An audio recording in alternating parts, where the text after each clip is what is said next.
مجھے کچھ اسٹوڈنٹس نے آ کے بتایا کہ ان کی ایک یونیورسٹی میں لڑکے لڑکیاں سارے کلاس میں ہیں،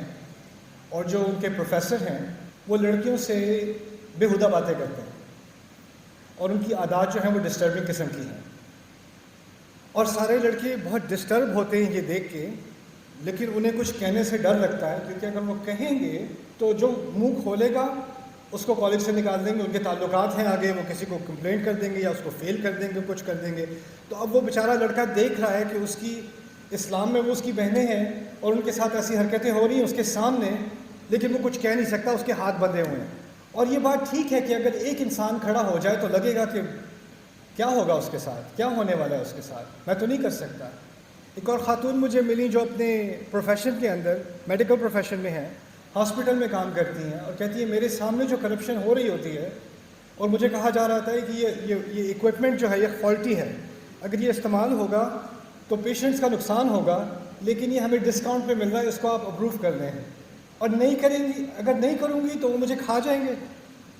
میرا کریئر ختم کر دیں گے، میری زندگی برباد کر دیں گے۔ تو اب میں کیا کروں؟ میں قرآن بھی پڑھ رہی ہوں، میں دین بھی پڑھ رہی ہوں، اور ساتھ میں جب یہ زیادتی ہو رہی ہے تو مجھے چپ کر کے سائن کرنے پڑتے ہیں، میں کیا کر سکتی ہوں؟ تو اب ہم ایک ایسا کلچر بن چکے ہیں جس میں یا کلاس روم ہو، یا کھیل کا میدان ہو بچوں کا، یا آفس ہو، اور پھر ایک اور مثال بھی لے آتے ہیں، یا گھر کے اندر کچھ ہو رہا ہو۔ گھر کے اندر ہمیں تو سکھایا گیا ہے ماں کی عزت کرو، باپ کی عزت کرو، بڑوں کی عزت کرو، لیکن عزت سے مطلب یہ تو نہیں ہے کہ وہ جو چاہیں کریں، ایسا تو نہیں ہے۔ میرے فادر، جن کی میں بہت عزت کرتا ہوں، ان کو کبھی بھی الحمدللہ وہ ایسا کرتے نہیں ہیں، لیکن ان کو کبھی بھی یہ حق نہیں ہوگا کہ وہ میری ماں کی توہین کریں۔ اللہ نے انہیں حق، یہ حق تو اللہ نے انہیں دیا نہیں ہے۔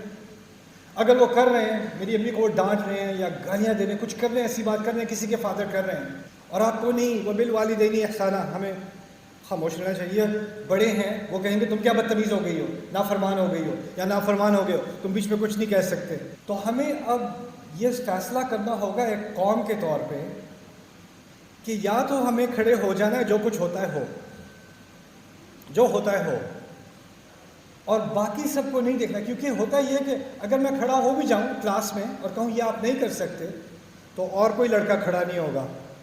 اور کسی کی ہمت نہیں ہونی، مارا میں ہی جاؤں گا، مجھے ذبح کرنا ہے سب نے۔ جب یہ ذہنیت آپ کے اندر آ گئی نا تو آپ